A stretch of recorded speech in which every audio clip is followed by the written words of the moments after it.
Атың кім? Алпамыс. Алпамысқа Наташа жараспайды жаным. Бір қасық суға батып берем десең, енді амал жоқ, ал дейміз енді. Қазақтың баласы аман болсын, қайда болса да. Негізі болады ғой, Ал. Негізі болады ғой, енді. Болмайды, қой. Сен менен сұрап ал, ал, сен имам айт, жоқ, болмайды, қой. Өзіміздікін алшы.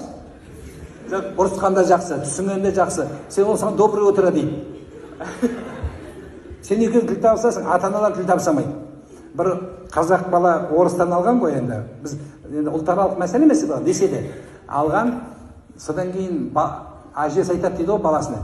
Балам, мына ең болмаса боқтағанды түсінбейді ғой деп айтады дейді да. Аны ұрса береді екен апам сөйтсе. Доброе утро, здрасте деп айта береді екен. Түсінбейді енді анау. Сондықтан біз өзімізді түсінген адам болса, ұрысқанда жақсы, табысқанға жақсы, сөйлескенге жақсы. Және отбасы тек қана екі адамнан құра алмайды. Мына жерде құдалар бар, жекжаттар бар. Біз ет жеген халықпыз, олар капуста жеген халық. Соның іші өтіп жаман болады да. Құдалықта қиналамыз біз.